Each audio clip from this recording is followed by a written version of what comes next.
In this video, I'm going to teach you everything you need to know to prepare yourself for the tournaments in Chapter 7. But just before we get into that, I do have a coaching Discord server. It's completely free to join and I'll leave the link to it down below. This season is kicking off great and it's looking really good for competitive. We have a bunch of different tournaments, from the solo series to the duo victory cups to the Unreal Cup with over $1 million in prize pool. There is just so many different tournaments and ways to make your first earnings this season, and you guys don't want to miss out on that. So the first way to prepare for these tournaments is to get unwashed. I know myself personally, I haven't been grinding that much throughout the Simpsons season and I'm kind of washed, and it might be the same for some of you guys. So the best way to get unwashed before the tournaments start is to spend a couple of hours each day training your mechanics. Now there's a few different things you can do to work on your mechanics. The first one is aim training. Whether that's in Kovacs or aim labs or even just in a creative map in game, make sure you're doing some sort of aim training, as this is just fundamental to being good at Fortnite. The next part is free building. Just jump in 10-20 minutes each day, get some free building in, warm your hands up and work on those builds. The next thing to do is 1v1s. Whether it's PGs or realistics, it's up to you.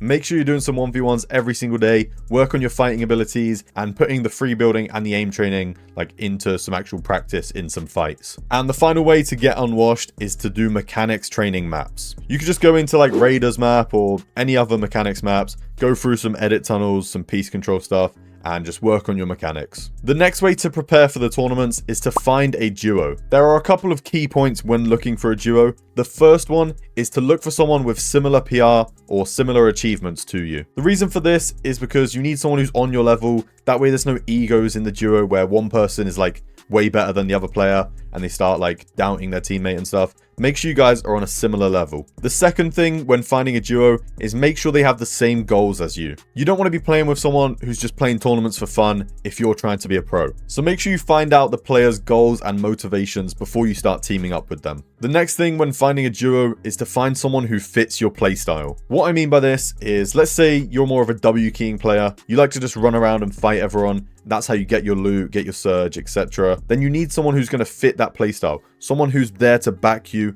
while you're W keying, not someone who's scared to take fights. And it could be the opposite. Maybe you want to sit in a surge base, play for the end game.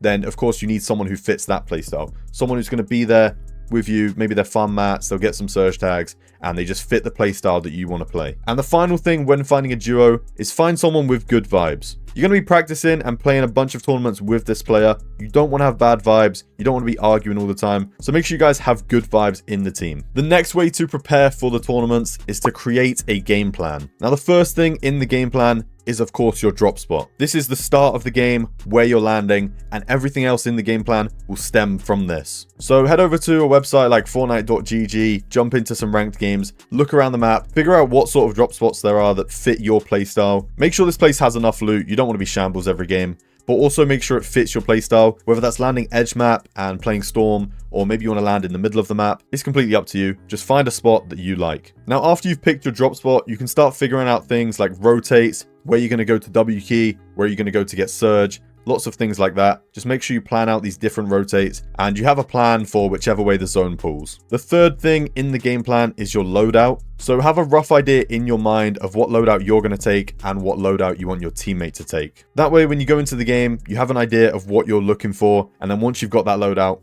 then you can start playing out the game and stop looting as much. And the final thing in the game plan is end game. How are you going to play the end game? Are you going to play low ground? Are you going to play mid ground? Are you going to fight for high ground every game? You need to do some practice, play some scrims, and plan out the end games, how you're going to play it, and just create a whole game plan.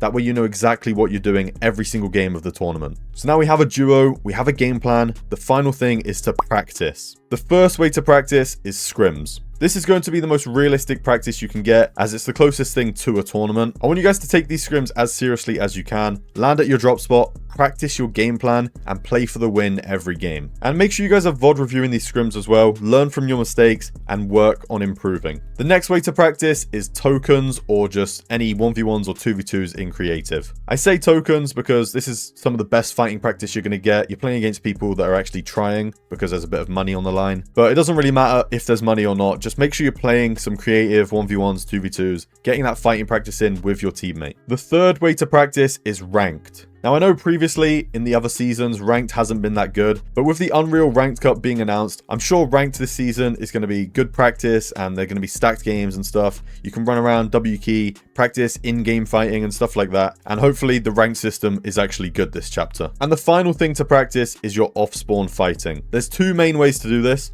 If you have a creator code, you can jump into customs and like go against a different team and do off-spawn practice like that. If you don't have a creator code or you can't find anyone with a creator code, then you can just go into some ranked games, land at your drop spot, and just practice fighting there. So that is it for this video. Thank you guys so much for watching. If you haven't already, drop a like on this video, subscribe to my channel, and I'll see you guys in the next one.